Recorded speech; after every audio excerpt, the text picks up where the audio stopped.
It didn't take long for Diana and Tyler to reach the cafeteria. When they did, Brody, Caleb, and Jen were already there in line for their food. On the looks of things, they hadn't been far behind, as the three of them were at the back of the line with the other students, attempting to keep a considerable distance from them. Diana and Tyler joined their friends and were greeted by Jen, once again going off on the food. "I swear to God, if I have to eat another slab of raw meat, I'm going to lose my mind." "Oh, come now, Jen," Diana said. "Don't you think you're being a tad overdramatic? I mean, to these people, uncooked food is just the normal way they eat." "And what my biology teacher said," Brody added, "the reason they eat their food raw is because they have no reason to cook it. Raw meat for them doesn't make them sick. You can't get infections from it like meat from Earth." "Apparently," Caleb chimed in, "that would explain why all of our dorm's kitchenware was imported from Earth. They don't cook anything, so things like ovens and microwaves are an unimaginable concept for them." "Well," Jen spat out, "that may be the case for them, but I refuse to eat some uncooked slab of plastic. When I get my food, I'm taking it back to our dorm and cooking it at once." The others turned to each other, eyebrows raised, and with a single collective thought in mind. Why didn't they take their food back to their dorms and cook it? "All right then, Jen, we'll follow this idea of yours, but on the condition that you cook our food," Tyler said. "Besides, I'm the only one who's taken cooking classes here anyway, considering both of my parents work in five-star restaurants back home," Jen said, not even bothering to hide the smugness in her voice. But what the humans failed to realize was the presence of a certain Pythrock standing behind them, waiting for her meal as well. Alia just so happened to hear the group talking about them returning to their dorm to indulge in this cooking activity. "This is it," she thought, "the perfect opportunity to learn more about these elusive Death-Worlders." If what the human with the short black fur on her head was going on about, then this cooking had to be important to their race, especially if the others were so willing to agree to this activity. "Excuse me, humans," Alia tapped Diana on the shoulder. "This, cooking activity I overheard you discussing, and I was wondering if I could participate in it."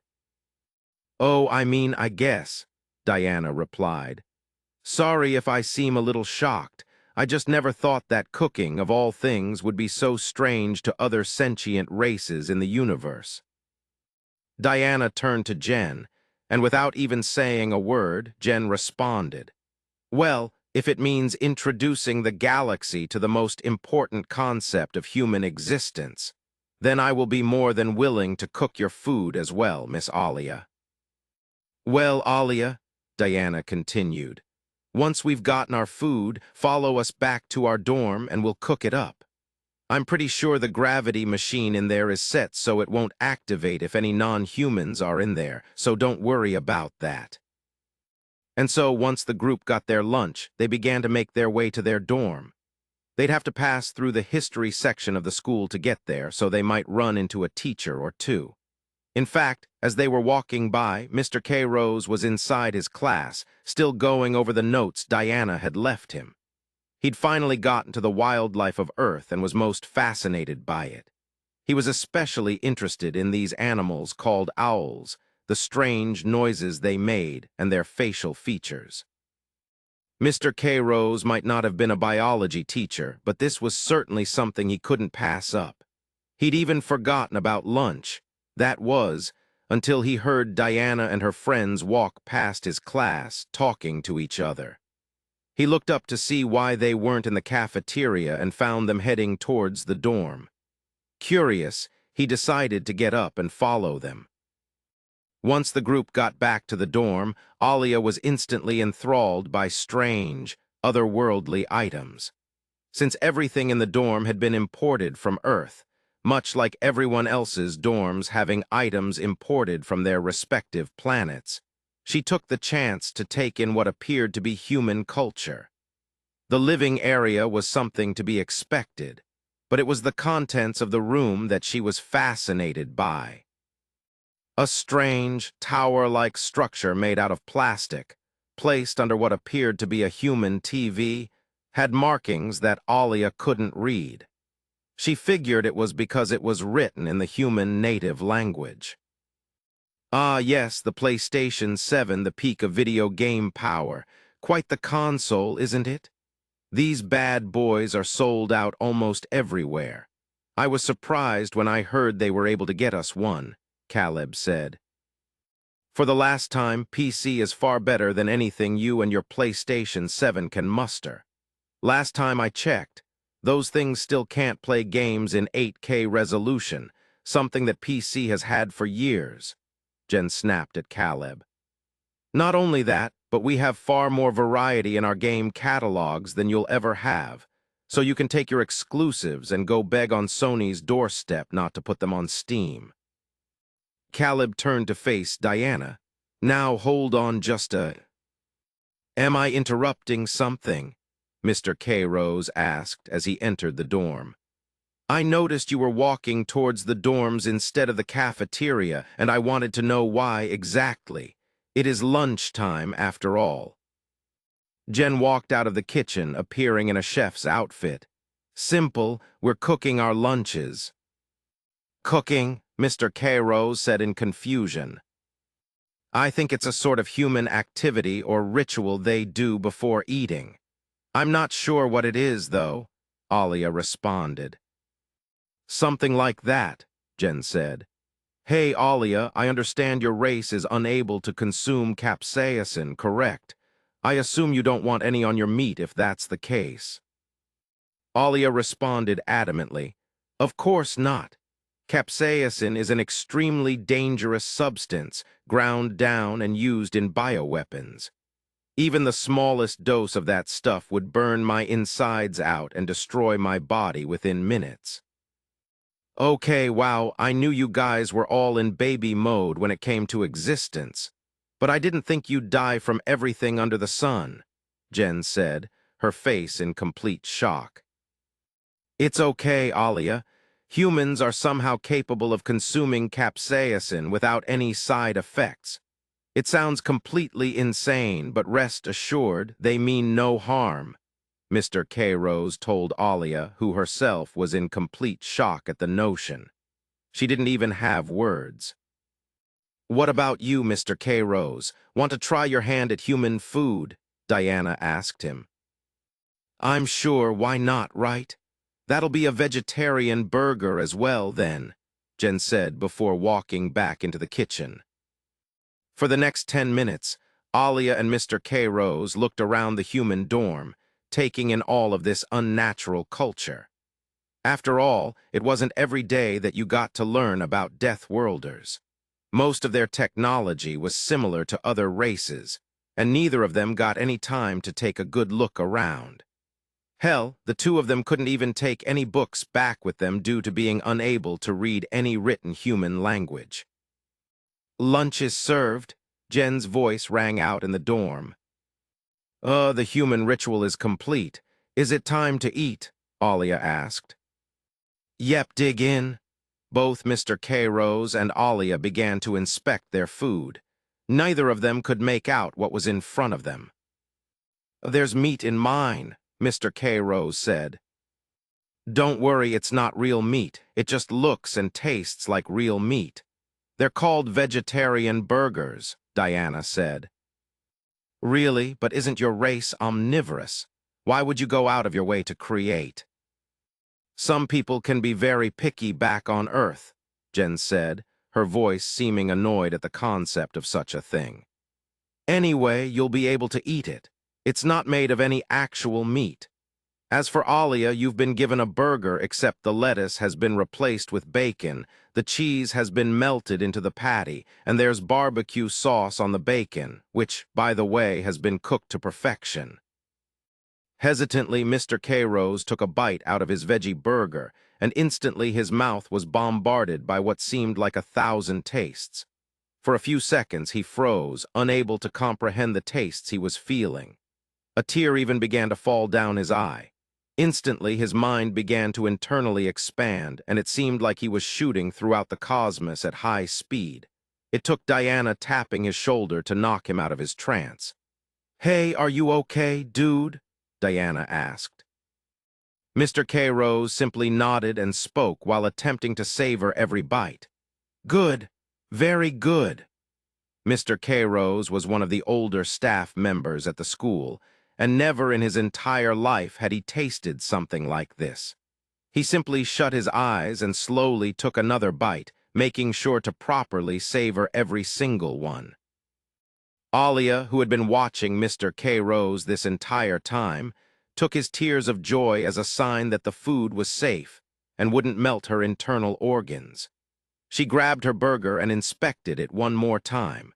Never in her race's concept had she ever considered something akin to burning meat on a fire, but the humans had apparently been doing this since their prehistoric times. One bite. That was all it took for her to instantly understand the importance of the human concept.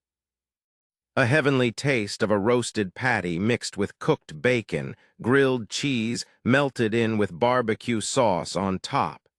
It was like the gods themselves had blessed the food. The next 30 minutes of lunch went by like a slow, eternal dream for the pair. The humans, on the other hand, ate their food like it was any other day. What they did after they finished was observe Mr. K. Rose and Alia as they continued to slowly consume and savor their burgers. Even Alia, who usually munched down her food quite quickly due to her carnivorous nature, was simply indulging herself in a slow, savory bliss. "Wow, they really haven't had cooked food before," Jen said in utter surprise. "I mean, I rushed those burgers. How the hell are those two having what is basically a food orgasm from this?" "Well, you tasted what they were handing out from the cafeteria. If that's what they've eaten their whole lives, then just imagine the difference in taste that these burgers are for them," Diana responded. "Either way, it's very entertaining to watch." "Yeah, I guess you're right. It's not every day you get to watch something like this," Jen laughed back. At the cafeteria, the students watched as a lone Reaver ran into the room, panting. He joined the other Reavers at a table at the back. "Gok, where have you been? You've been gone for 30 minutes.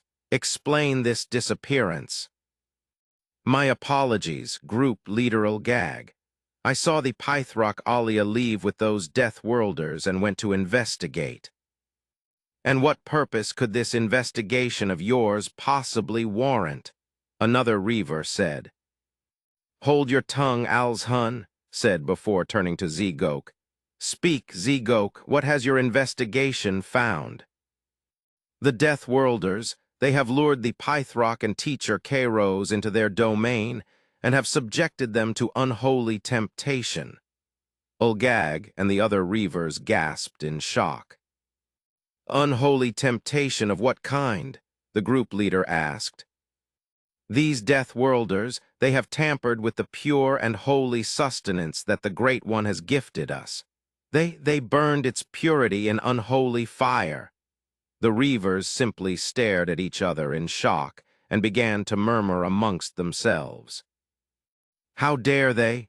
one Reaver bellowed while slamming his fist on the table. "How dare these Death Worlders commit such sin and lure others to participate in such activity?" Another spoke out. "Demons, hellspawn, minions of the Dark One, how dare they lure in the innocent?" raised his hands. "Enough, my brethren." The other Reavers stopped talking, and Ulgag placed his hands in front of his face in a thinking motion. "We must act, my brothers and sisters. The Great One commands it so." "Your group leader," Alzhun said. "What we could be witnessing could be the start of the ancient tale of the Dark One's return. We must tread lightly." Gok turned to Alzhun. "Tale you don't mean?" "I do," Alzhun confirmed. "The tale that one day a race of demons would emerge from the void and destroy the purity of the Great One via unholy wars, sinful temptation, and vile sacrifice." The Reavers talked among themselves once more, fear beginning to emerge in their voices. What if these Death Worlders were the demons that would bring an end to the Great One's influence? Enough, Alshun spoke once again, standing up for all at the table to see him. What we may very well be seeing unfold in front of us in this very school could be the tale of the Dark One's return. However, as our ancestors did once before, we must do now. The other Reavers stared at each other. We must prevent the impurity from destroying all that our mighty Lord has gifted us. Like our ancestors before us, we must, and we shall beat back the demons and send them back into the void from whence they came. The Reavers began to nod, giving sounds of approval. Alshun raised his fist high into the air. And when the dust settles and the blood of the demons dries, then and only then shall we embark on our great journey with the Great One. In sync, the Reavers raised their fists into the air, screaming out their kind's ancient war cry. For the Great One. I'm just saying that PlayStation is better because of how we have better exclusives. And yet Xbox still beats out your console in performance, Caleb argued. While this was going on, Mr. K-Rose and Alia were finishing the last crumbs of their food. From the looks of things, they definitely enjoyed their meal. Jen simply gave a smirk. So, you two seem to like my cooking. I'm flattered. Honestly, I think I'm the youngest person to ever prepare food for an alien. Mr. K-Rose was still recovering from his food high, breathing heavily. He recomposed himself, or at least tried to. Never in my life have I tasted food so amazing. This cooking ritual. Do you humans always prepare food like this? Most of the time, when it comes to light snacks, we usually just eat it without cooking it. Sometimes you don't actually need to cook food as it's already prepared for consumption, Brody explained. So you only cook your food if it's required for you to, correct? Alia asked. Not only that, but on Earth, there are people like my family who specialize in cooking and will dedicate our entire careers to it, Jen added. And here I was thinking I had seen everything the galaxy had to offer. You humans really are full of surprises, Mr. K-Rose said. Just then, Diana's phone alarm went off, the signal that lunch was ending. Well, I guess it's time for class. I'll see you guys later. Ah, yes, I have a younger history class to teach right now. I will see you tomorrow, Diana, for second period, Mr. K-Rose said. I'm in, Jen. I'll see you tomorrow then. With that, everyone went their separate ways. As for Diana and Jen, they had war class together. While they were heading to class, they got to talking. So you think that space war will be different from Earth war? Diana asked. Who knows? Hopefully it won't be as boring as ours is. Jen chuckled in agreement. After walking for a bit more, Jen stopped in the middle of the hall, confused. Diana decided to ask if she was okay. Hey, are you good? Oh yeah, I'm fine, I guess, Jen replied. Diana frowned. It wasn't like Jen to suddenly lose herself like this. Jen, I know you. In all the time I've known you, you've never stopped in the middle of somewhere and lost yourself in thought. Jen looked up. She couldn't help but look at Diana with a saddened look in her eyes. It's just, everything's so weird right now. I mean, we're halfway across the goddamn galaxy with thousands of other people in this school who see us as walking, talking, killing machines. Yeah, I guess this whole situation is pretty weird right now. To think we aren't even on Earth anymore. I guess everything seems so simple back on Earth. We went to school, did our work, and went home. Now we're solar systems apart from the rest of our race. I just feel so isolated. To be fair, Earth had its fair share of problems, too. Plus, in all honesty, you seem to be handling the situation pretty well, Diana said. Yeah, I guess you're right. We should probably get to class, Jen replied, and with Diana agreeing, the two resumed walking to biology. While they were walking, Diana turned to Jen. Hey, I've been meaning to ask, have you told your parents yet? Wait, do you mean? Jen looked down at the floor. No, not yet. I mean, how could I? They're massive homophobes. Not only that, they're also on edge about work all the time. The last thing they'll want to hear is that their daughter is in a relationship with a girl. Hey, it's not easy telling your family that you're gay, even in this day and age. My uncle was the first person I told, and I asked him not to tell my parents for fear of how they would react. Of course, I told them eventually. My mother was okay with it, but my dad, it took some time for him to accept it. Yeah, well, my parents are religious, so they're naturally more homophobic than most out there, Jen said. Diana stopped and turned to Jen. Hey, even if everything goes to hell, I'll still love you. Besides, I know that your parents compare you to others a lot and want you to be like them. They aren't the nicest out there. Diana put her arms around Jen. No matter what happens, I'll still be here okay. Yeah, good. Diana proceeded to kiss Jen on the lips, which caught her off guard. Luckily, she didn't mind it. However, at that same moment, the couple were unknowingly being watched from around the corner by a pair of Reavers. Zegok, see? I told you by the Great One they sin in front of us. Two females together, an unforgivable act. That's what you're concerned about, Zegok? After everything you've heard today about them being at least 10 times faster than us, having the strength to lift us without a sweat, and them literally tainting the Great One's food, your biggest concern is two females being in a relationship. Of course, you know what the sacred texts imply. Only a male and female may be together, and they must not partake in any sort of action that could lead to them fornicating before marriage. What we're witnessing in front of us are acts that clearly go. Alshun's claws met his face, attempting to cover his disappointment in his friend's stupidity. Don't you think we should be gathering information on how strong these demons are and how we can beat them? We've already established that they care not for the Great One and his words. For your information, that's your job. You're the one who's got class with them. As the group leader said, you are to gather as much intel as you can on how we can gain the advantage in battle.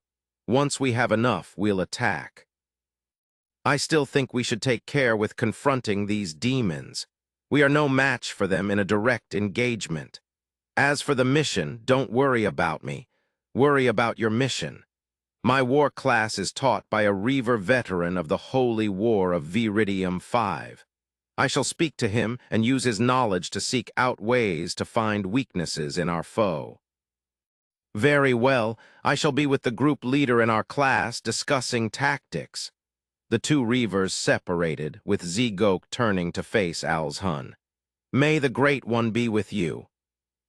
Likewise, Alshun followed the same path as Diana and Jen, eventually reaching the class. Luckily, he wasn't late. Beam me greetings, everyone. I am war veteran Vikra of House Graham. For those of you who are new, you may call me Mr. Vikra. Mr. Vikra looked around the room and spotted Diana and Jen. Now, I've been made aware of two new students in this class, students who are human. Humans, please step in front of the class and introduce yourselves. Diana and Jen got up out of their seats, approaching the front of the class. As this was happening, Alshun looked on intensely, something that Mr. Vikra picked up on. However, he decided not to bring it up. My name is Diana, and this is my friend, Jen. We're humans originating from the planet Earth, which, from my current understanding, is the highest level of death world currently recorded. Mr. Vikra pondered to himself for a moment. He had heard that the humans came from an extremely dangerous death world. He had even heard rumors of them coming from the highest category of death world, but he took those rumors with great skepticism, as his old age had made him wise to such rumors. However, it appeared that such rumors were in fact true. I see. I also understand that your race has quite a bit of experience in war. This confuses me. From my understanding, your race had never gotten into contact with other sentient species up until you made first contact with the Alen just outside your system. How is it that your race is as adept at war as it claims to be? Diana looked confused for a moment. She thought the answer was obvious, but she then remembered that, compared to the rest of the galaxy, humans were quite self-destructive. Oh, infighting. Lots of infighting. In fact, in most of human history, we've been fighting each other. It was only up until we made first contact with the Alen that our race unified, more or less anyway. Mr. Vikra once again pondered to himself. The only wars that had ever been fought in galactic history were wars between races, and even those were rare. As for the rest of the class, a good portion were shocked at such a concept. For a race to be constantly infighting yet become a space-faring species, indeed a strange concept. It appears that I have much to learn about your race as you have about ours. You two may seat yourselves. And with that, Diana and Jen returned to their seats. Mr. Vikra returned to the lesson at hand.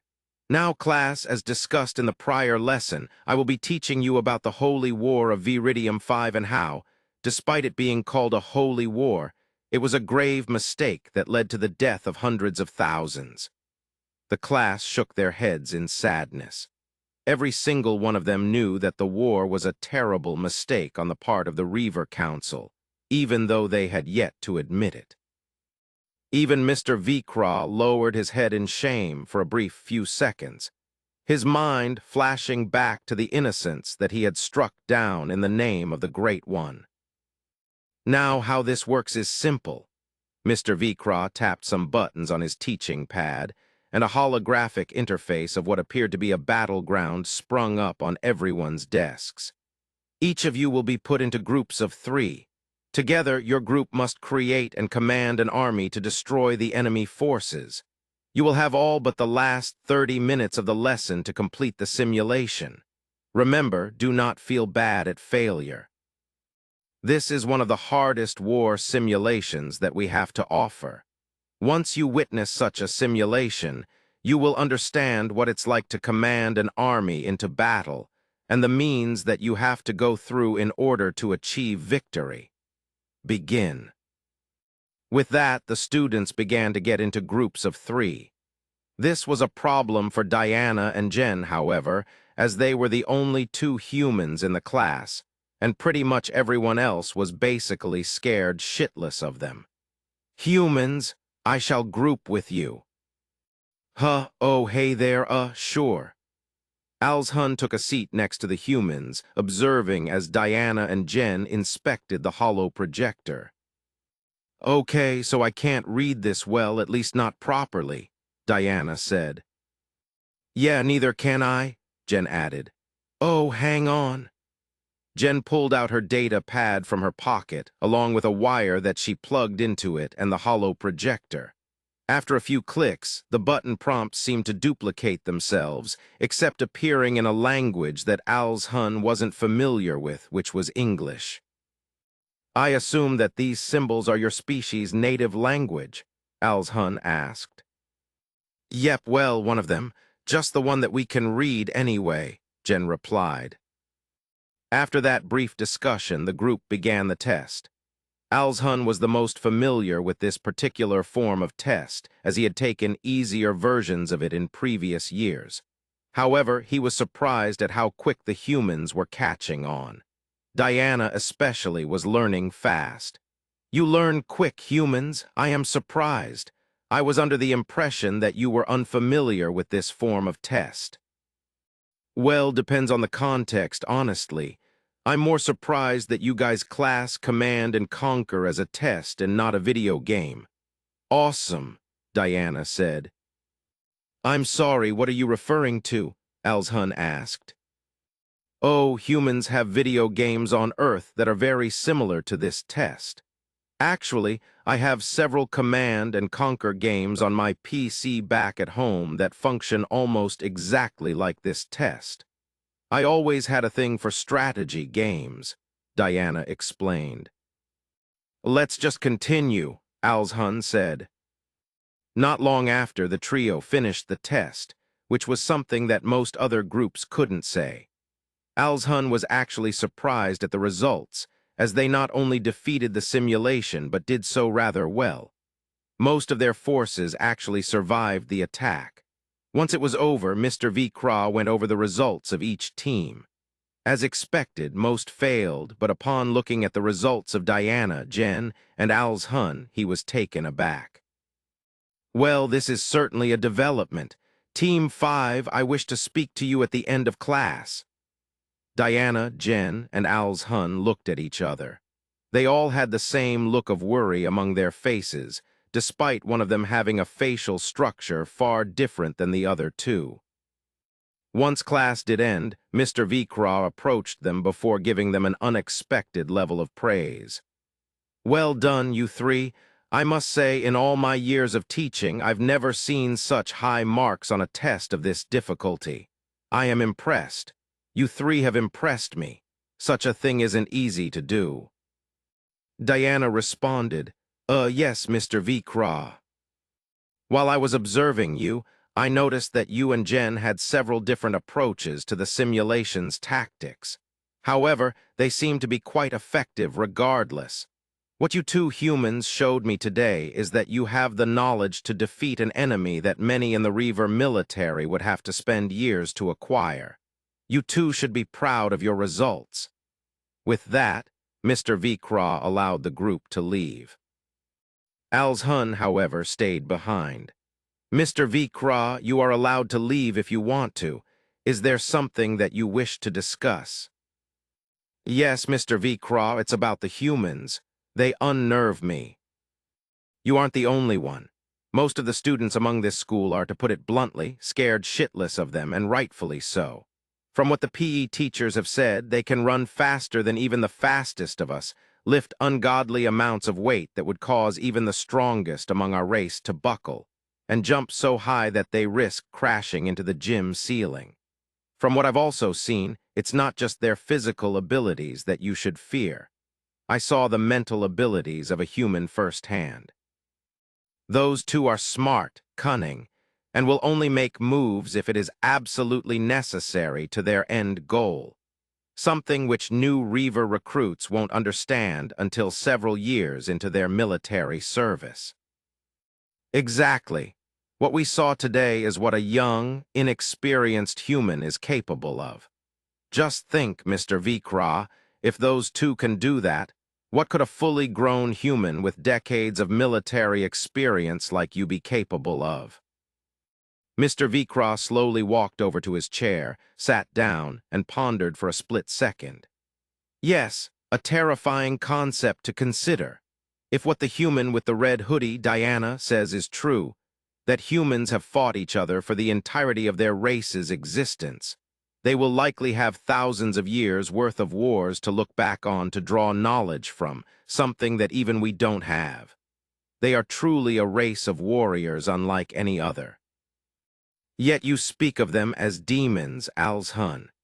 The ancient prophecy states that demons with power given to them by the Dark One will emerge from the stars and attempt to destroy all that was gifted to us by the Great One. Yes, I've heard the story 1,000 times.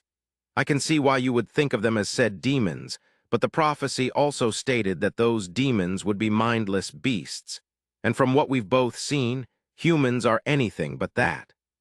Also, consider the fact that said prophecy was created by the Reaver Council, the same council that started a holy war that, to this day, is seen as a desperate power grab and is seen by all as the Empire's biggest mistake, all except the council. Alshun simply stood there, processing the words spoken to him. Mr. Vikra, if the council is willing to go to war over such petty power squabbles, is it really out of the question that they would create a fake prophecy in order to persuade youth, such as yourself, to fight for said power squabbles in the name of the Great One?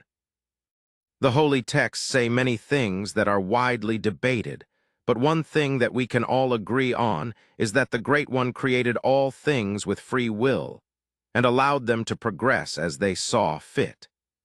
If that's the case, then it would be unfair judgment to label humans as monstrous demons for simply living life the way they see fit.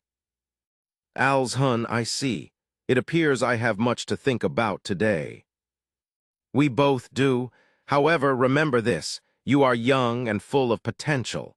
Don't fall into the same traps made by the council as I did. Cast your judgment and make your choices as you see fit, not the council's. And don't go pissing off the humans. The last thing we need is an entire generation of Reavers confined to wheelchairs.